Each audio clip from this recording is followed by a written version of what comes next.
Oh, God. Good evening. My name is Dr. Susan Feneck, co-founder of Juvenile Justice Impact, and tonight we have the utmost pleasure of having with us Amy Marie Merrill, who is the executive director of the Cupcake Girls. And Amy brings with her over 14 years experience in domestic violence survivors, as well as the prevention and aftercare of domestic sex trafficking, which sounds to me like a huge responsibility, and I've heard nothing but incredible and wonderful things about yourself, your staff, what you do, how you do it, why you do it, and your passions. And just thank you so much for coming on. Oh, thank you so much, Susan. I was telling you earlier, but I'm really honored. Anytime I get to spend with you is a really important time for me. I'm really honored to spend this time with you because of the work that you do in Las Vegas, but just in Nevada in general for youth that are in desperate need of your assistance, and just really honored that you would ask for me to be here, and thank you so much for taking the time. Thank you. And if you look at her website under Cupcake Girls, the three top leading words are respect, resources, and relationships. Can you tell us a little bit about where did the name of the company Cupcake Girls come? Because what comes to mind with me is I want a chocolate cupcake with vanilla frosting. Oh, yeah. Great. That sounds awesome. So we have vegan vanilla cupcakes, and I'll definitely bring some over to you. And they have pink frosting, but the pink frosting is vanilla.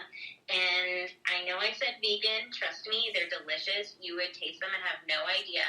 My dad, who's a meat and potatoes kind of guy, every single time he has one, he's like, this is really good. And so I'll make sure to bring some over to you. But, no, I'm sure I would love them because I hate the whole label thing of vegetarian, vegan, but I do my best to almost entirely stay away from animal products. That's amazing. I didn't know that about you. That's so cool. Learn new things every day. Yeah, we were founded in February 2011 off of a need in the community. We were actually founded in Las Vegas first in February 2011, and then in November 2011 started another branch in Portland, Oregon, which is when I came into the picture. But we were really founded off the need that was coming out of the sex worker community. There are a lot of people in the sex work community that were needing resources, and they were not able to access those resources due to a lot of things, unfortunately, navigating barriers and overcoming obstacles to find safe and trauma-informed services, or even people that are willing to give services to you when they find out that you are a sex worker or that you've been sex trafficked. It's actually really difficult. And stories from our clients of going to a dentist and being assaulted at the dentist when they've heard that you're a previous sex trafficking survivor, and people that have found out that somebody is a sex worker and the person has their kids at the pediatrician, and the pediatrician calls Child Protective Services, and their kids are taken away. And so it was really important to us that we set up an opportunity to create resources that were safe in the community. So we started off by going into businesses in Las Vegas and asking people, dentists, doctors, lawyers, auto mechanics, you name it, if they would give resources to our clients at a discounted or pro bono rate. Nice. And then those organizations did that. They donated their professional services. Most of the services that we offer to our clients are completely pro bono because of our amazing partners. And then there are a large amount of them that are also just discounted to an amazing amount. Some people only charging their clients 2% of what they would usually charge another one of their customers. And so with this model and us going into businesses and asking questions, and asking them, how do you feel about sex workers? What are your office protocols for when someone is in the dentist chair? Does the door remain open? Does it remain closed? Things that you wouldn't necessarily think to ask if you hadn't been in a space of trauma before in your life, but when we have heard our client stories, we make sure that we ask specific questions to ensure that there are safe spaces for our clients. And so in the Las Vegas area, as of today, we have over 100 business partners here in Las Vegas. We have 43 partners nationwide, because we do have clients in 23 states, actually. And then we have over 150 partners in Portland, Oregon. That's incredible. That know, and it's all a reflection of your and your team's hard work. And what I love about it the most is that you have solutions, because there's so many people that realize that there's a problem, and then they just mostly don't have an idea of how they're going to have solutions like your company. And that is just incredible, because when you have solutions, then you're changing lives and you're making a positive impact. Yeah, and I agree. And I think, too, like, it is the team, absolutely. We're a very bare-bones staff. We have 13 staff members currently, and our program staff is just phenomenal. They work with our clients to provide advocacy for our clients, and they have built out an advocacy program alongside UNLV, as well as the Nevada Coalition to End Domestic and Sexual Violence. And we're able to provide an excellent training to our advocates here in Las Vegas, as well as in Portland, and then also train advocates to do services for our clients virtually. But it's really cool what the staff is doing, because the staff provides an opportunity for the clients to meet weekly with their advocate, to collaborate with them and set SMART goals. Do you know what SMART goals are? Tell me. I would say they're goals that make sense and are achievable, but I don't know. Totally. So it's an acronym for specific, measurable, achievable, relevant, and time-based goals. Sounds close. And so a client will come to us and they'll say, you're super close. A client will come to us and they'll say, I want a washing machine. And then we sit down with them and we figure out, okay, what are the steps that we need to take in order for you to get a washing machine? Wow, that's incredible. Or someone will say something like, I want to leave my abuser, or I want to exit, the sex trafficking situation that I'm in, or I want to get sober. I want to get my kids back. I want to get my kids out of foster care.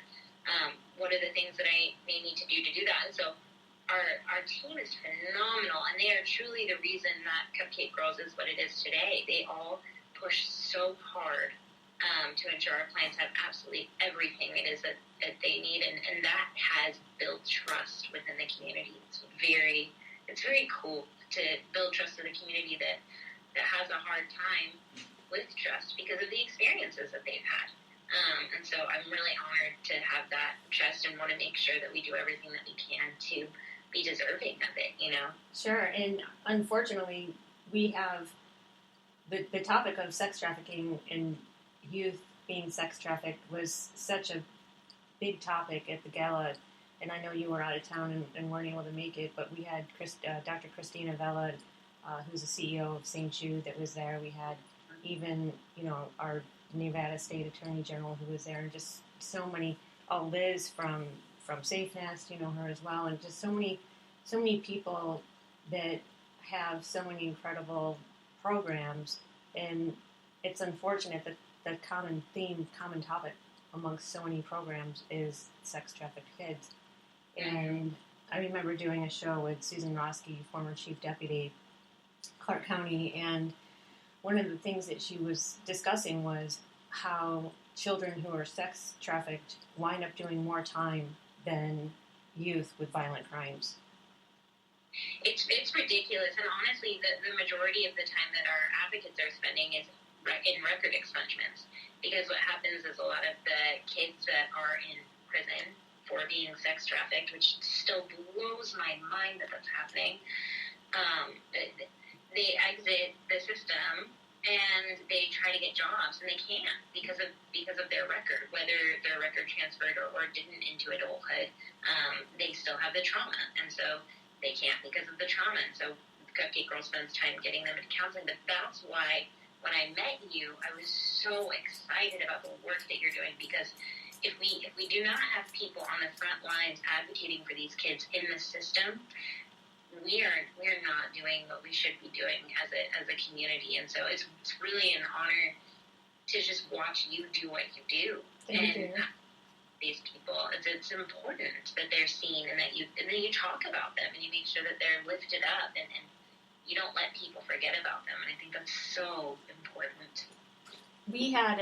Thank you so much. We had an incredible year last year with regard to prevention programs, and the different topics that we were covering were, whether it was Healthy Minds was one of the workshops that we did, and we had probably 2 or 3 CEOs of mental health counseling programs, as well as different executive directors and so forth. And I just remember thinking, we have as many speakers here as we would normally have at a gala, but it was just it was incredible how the entire community came together, and we had these workshops at the Richard Steele Foundation, and the Nevada Metro Police Department showed up, and the Police Athletic League showed up, and so many people showed up to talk to these youth about, if you ever had suicidal ideation, or if you're ever depressed or have anxiety, if you know someone, doesn't have to be you, if you know someone who is feeling like a youth who wants to take their life, or anyone, how do you handle it? And that was just a small example of what we're doing with our programs, and with the programs that we're going to be coming up with. We're still wrapping up from the gala, and once we entirely wrap up from that, I still have some awards that I would like to still hand out, and I'm still going to be meeting with Maria Novello, the CEO of Nevada School of Professional Studies, and so I still have to I still need to give all of the chaplains that were there their candles and certificates of appreciation, but we knew that we wanted to plan that after Thanksgiving. But what I would like to do, coming up with 2022, I would definitely like to find a way that we could, work together and support together and make a difference together. Absolutely. I'm totally on board. And something I've been wanting to ask you, actually, I was curious, when you are working with the individuals that you are you seeing a correlation to people coming out of the foster care system and then into these sex trafficking experiences? They're like, one has to do with another. It's called comorbidic, right? If you have a person an at-risk youth, they're going to typically wind up in trouble, whether it's just a small infraction, or if it winds up being a large one. I know that when I was working in the secure and non-secure and foster homes, they were just so intertwined. Maybe there wasn't a bed open at the non-secure facility, so they would put them in the foster home, or there was beds open in the secure facility, and they would take them out of the foster home and put them in the secure facility to keep the beds filled, because I can't tell you how many times I've been told by directors and people running these facilities, if the beds aren't filled, we don't get paid, so we're going to over-medicate, over-violate, and no matter whether they're a foster child, they're in a non-secure or secure facility, it's almost like they all blended, with the exception of a youth that's done a very serious, hard crime. Right. So to answer your question, they're kind of all intertwined, unfortunately. Right. We're seeing quite a bit at the Cupcake Girls. We're seeing a large percentage of our clients are coming directly out of the foster care system, and since we're seeing it with us, with 18 plus, I was curious about that with you, and that totally makes sense.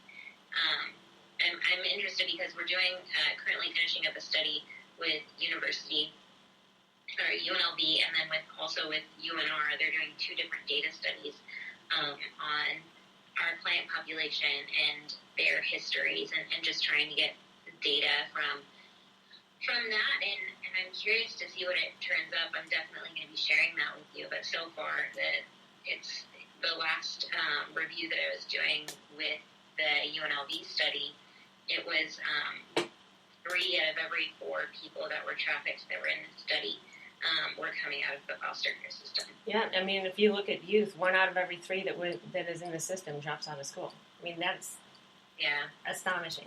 But when you see these youth going through these facilities, their inspiration drops. Their whole outlook on life, their self-esteem, their just everything, just completely depletes.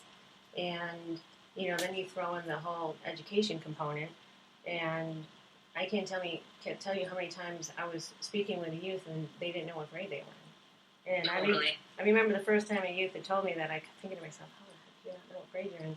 But then I realized, because it was like my first week of being in the, Department of Forensic Mental Health, and what I learned was these youth, they go into one facility and they test with whatever school system they're involved in, and they have little respect.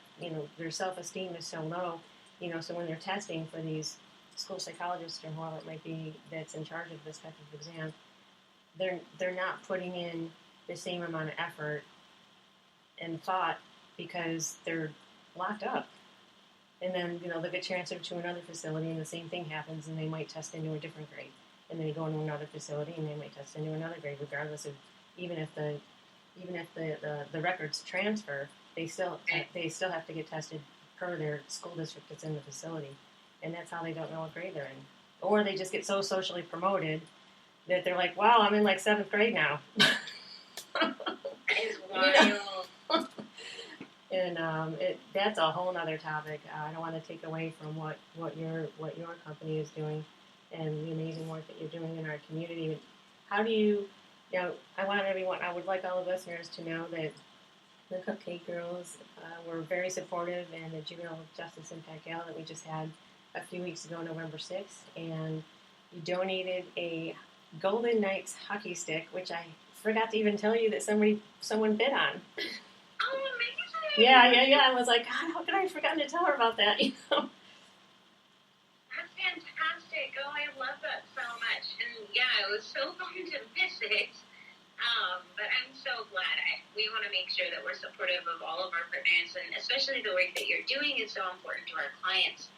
And it's interesting because you bring up like the intersectionalities of oppression, and that's what we see too. And we're seeing a lot of intersectionalities of oppression with the race-based oppression as well as mental health and physical health challenges with food and housing insecurity and things like that. And so I'm excited to step into this next year and really be focusing on, all right, who are our partners in those spaces, and then how can we lift up their voices as well, because the work that we're all doing is so intertwined, because the oppression that our clients are facing is so intertwined.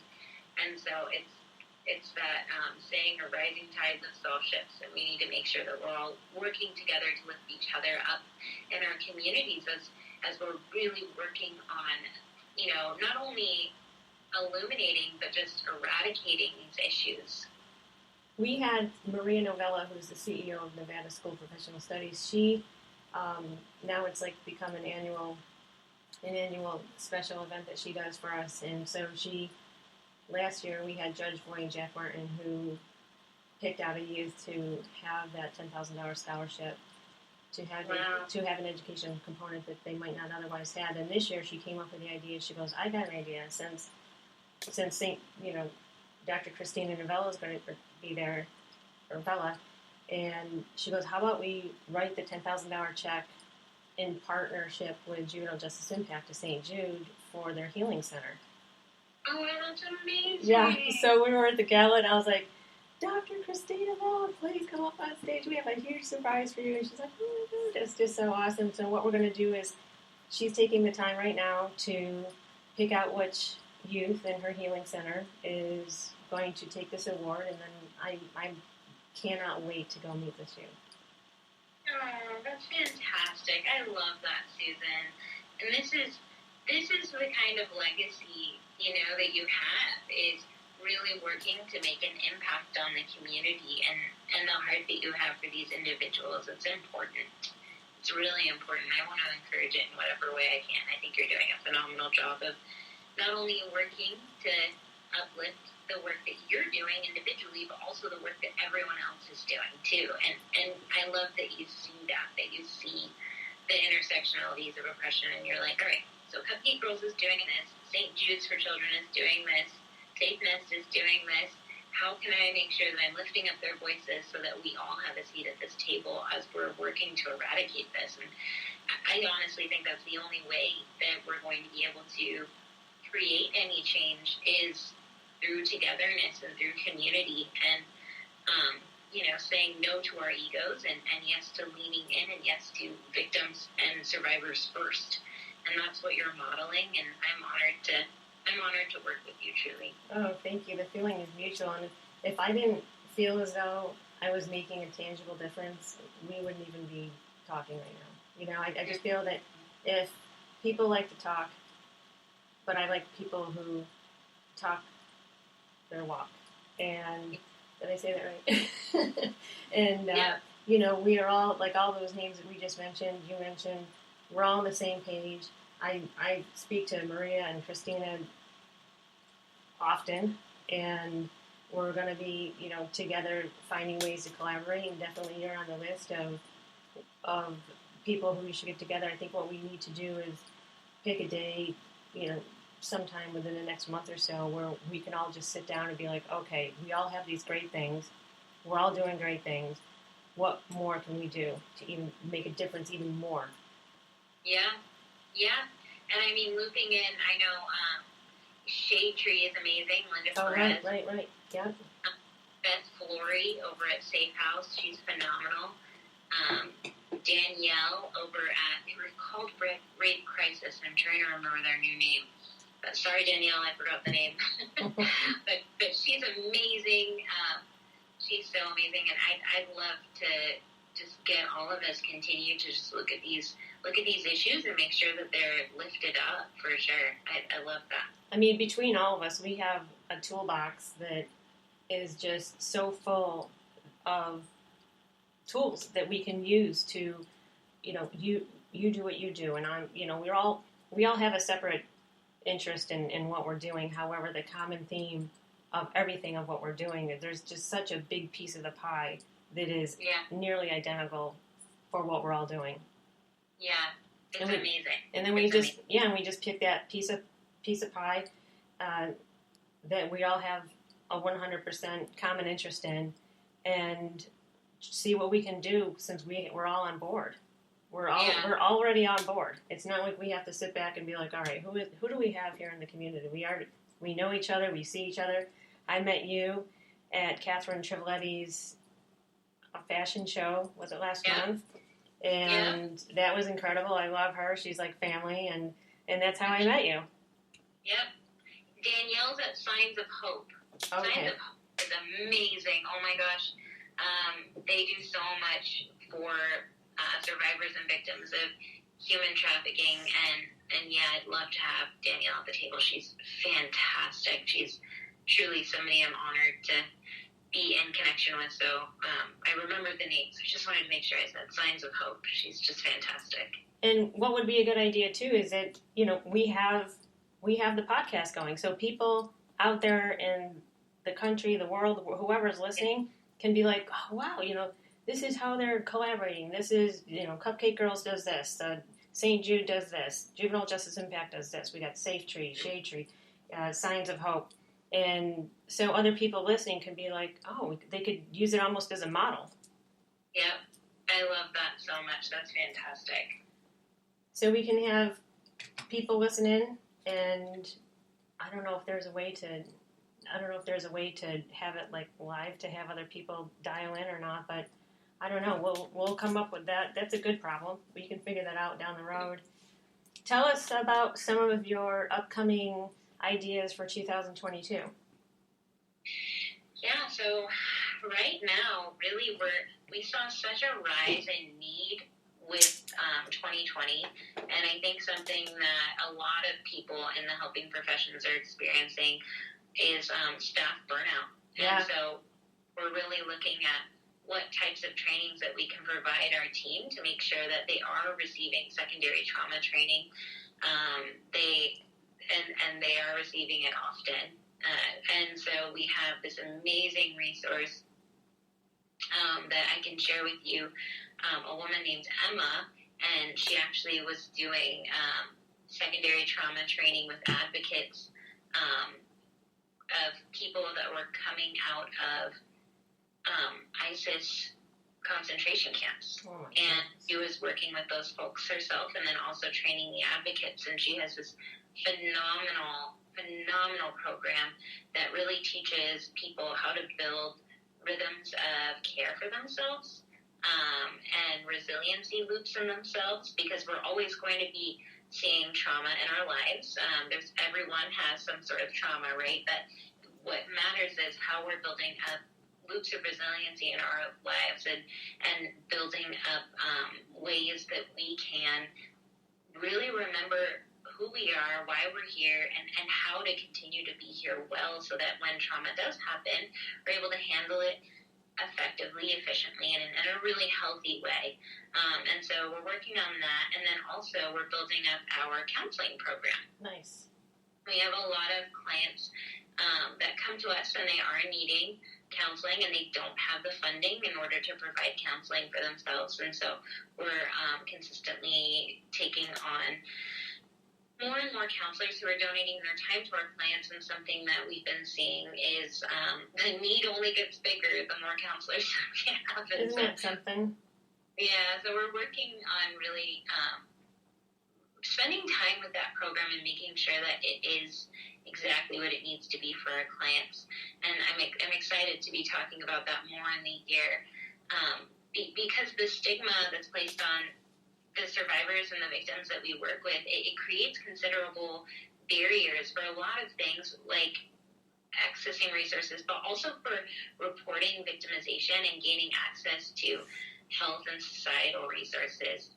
And so we want to really be spending time on caring for our staff, ensuring we have the counseling available for our clients, and then also building up our partners for our clients. And I'm excited. I think that this next year we're going to see a lot of sustainability in a lot of different nonprofits, because I'm hearing a lot of people working on the same things. People are like, before I add any more programs, before I open any more buildings, our staff is struggling. I'm hearing that from a lot of people all over the United States. And so I love that people are spending time building up their teams. And I'm excited to do the same thing. No, I mean, seriously, what a director or a CEO, owner, founder, however the title is, how they treat their staff is how they're going to get treated in return. And, you see the companies, I've seen companies, they give the whole Thanksgiving week off. They give the whole Christmas week off. They realize people are traveling. They've got people traveling to come in. And those kind of companies, they keep their staff for a long time. Yeah. And they give them incentives and treat them well and show them the respect that they've deserved by doing all of the hard work that they do. And I've seen burnout several times over the years, and it's in part due to not feeling valued within a company. 100%, or really becoming just another number. And people need to, something that I think about a lot is the time and the care and the culture that I'm building with my staff, that trickles down to our clients. And so if the culture within executive leadership and within our staff is not healthy, the staff is not good, they're not rested, they're not cared for, they don't have rhythms of care in their own lives, that will trickle down to advocacy. And so what is the culture that we're creating within our organization to build sustainability and to build resiliency within the lives of our clients? And but I think that comes through if we continue to be survivor and victim focused. And if you continue to be survivor and victim focused, you always want to make sure that you're caring for your staff, because you want to see the best quality of work come out to your clients. And so when they feel great about themselves and feel great about what they're doing and being tangibly shown how important they are and what they're doing, then they're going to give that same level of respect back to whoever is in front of them, whether it's a coworker, a client, anyone. Absolutely. I never asked you, how did you become the executive director of Cupcake Girls?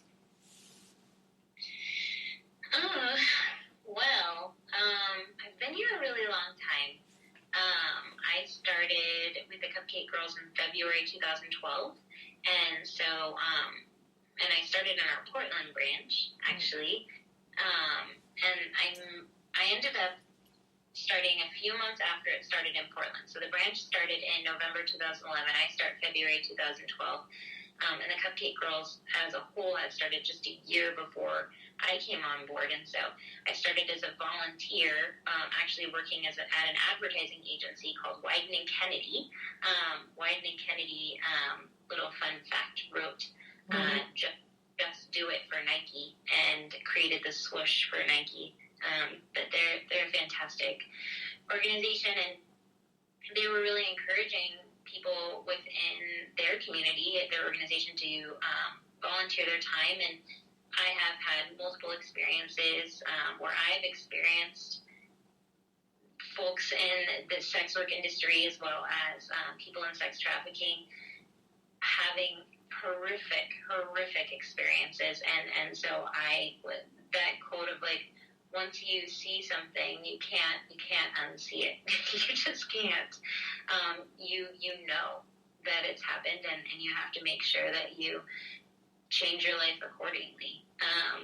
And so I ended up hearing about the Cupcake Girls, the work that they were doing, and donating 30 to 40 hours a week of my time on top of working full-time at my job in advertising to the Cupcake Girls for years.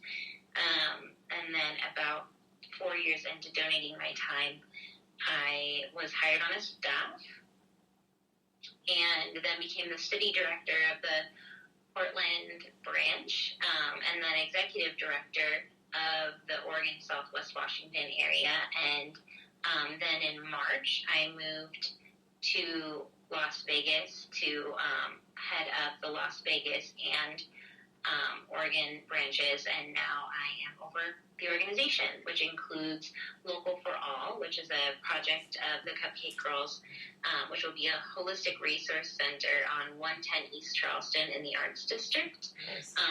Then on the left side of the building, we're going to be having Cupcake Girls offices as well as a few spaces available for our partners. And we're also going to be having an office off-site so that folks who are not wanting to be outed as sex trafficking survivors or folks in the industry, they will still be able to keep their anonymity since it is kind of a public space. But on the right-hand side, we're going to be having a market and some pop-up local makers that will be in that space as well. So I have some news that we'll be sharing with that mid-December, but yeah, that's a little bit about me and how I'm here. But truly, I really care about these people. I really care about the clients. I really care about the people that we serve, and I'm really honored to be here. And I really think that it would be my pleasure to continue this work and try and work myself out of a job, right? Try and make sure that I work as hard as I can to ensure that there isn't sex trafficking, that there are resources available to folks in the adult entertainment industry, that people don't have to be scared to go to the dentist, they don't have to be nervous about going to their pediatrician, but they have safety and freedom in their lives, and folks can live free of oppression and stigma, and so that's why I'm here. I'm excited to continue in this work. But well, you have a heart of gold, and we're all lucky to have you, and you've changed the lives of countless of at-risk youth, underserved youth and their families, and sex-trafficked youth and the families that are affiliated with them. And I'm so excited to know that we're all going to be getting together offline, or maybe we'll put it online, and find ways that we can come together and make this next year coming up even stronger than we'd ever even believed could be possible. It'd be my pleasure, Susan. Anything with you, I know is going to be gold. Well, thank you. Well, is there anything else that you would like us to know about your incredible self and your company? I guess I just would say check us out online. We have an Instagram account, CupcakeGirls.org is our handle. And then you can find us online at www.thecupcakegirls.org and learn a little bit more about us. And if you're interested, please become a monthly donor. Give up one coffee a month, $5 a month, and it makes a huge difference in the lives of our clients. To say the very least. And we could be found at www.impactjji.com.